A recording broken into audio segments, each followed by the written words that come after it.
নোয়াখালীতে মাত্র ১২০ টাকায় ঘুষবিহীন পুলিশের চাকরি পেয়ে খুশিতে কান্নায় ভেঙে পড়লেন অটোরিকশা চালকের মেয়েসহ দরিদ্র পরিবারের সন্তানেরা।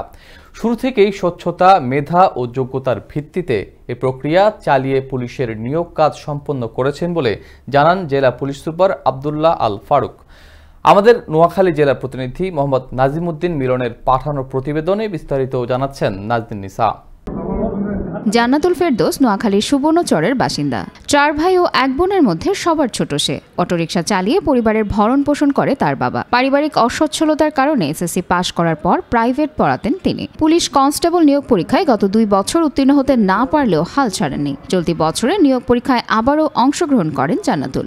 এবার আসে সফলতা। তাই তো একজন নারী হয়েও হাল না ছাড়া জান্নাতুল চাকরি পাওয়ার সাথে সাথেই কান্নায় ভেঙে পড়েছেন। আমি আজকে ৩য় নাম্বার মাঠে সফল হয়েছি। আমি মেয়ে হয়েও হাল ছাড়িনি। আমার বিশ্বাস ছিল আমি একদিন বাংলাদেশ পুলিশে গর্বিত সদস্য হব। শুধু জান্নাতুল নয়, এবার নোয়াখালীতে পুলিশ কনস্টেবল রিক্রুটমেন্ট টিআরসিতে উত্তীর্ণ হয়েছেন ঝালমুড়ি বিক্রেতার ছেলে অপূর্ব, পিতৃহীন সাগর সহ ৪৩ জন। আমার স্বপ্ন ছিল পুলিশে আসা। আলহামদুলিল্লাহ আমি প্রথম মাঠে নোয়াখালী থেকে মেধাক্রমে দ্বিতীয় স্থান অর্জন করেছি। আল্লাহর উপর আস্থা রেখেছি এবং আমি নিজের সর্বোচ্চ চেষ্টা করেছি।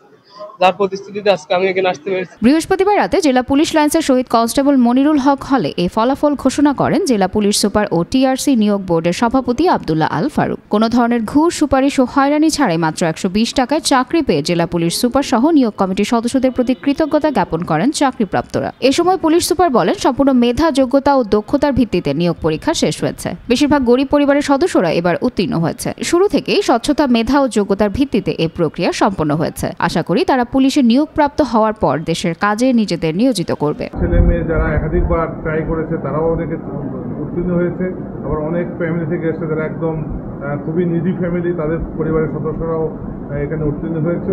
তো যারা উত্তীর্ণ হয়েছে এদেরকে আমি শুভেচ্ছা জানাই এবং যারা হতে পারে তাদের জন্য শুভকামনা রইল। দেশ সেবার মানসিকতা আগামীতেও স্বচ্ছতা, মেধা, যোগ্যতা ও দক্ষতার প্রমাণ দিয়ে পুলিশের চাকুরি নিয়ে পেশাকে সম্মানিত করার লক্ষ্যে কাজ করবে, এমনটাই প্রত্যাশা করছে এ পেশায় নিয়োজিত সহ অন্যান্যরা। নাজদিন নিসা, আনন্দ টিভি, ন্যাশনাল ডেস্ক।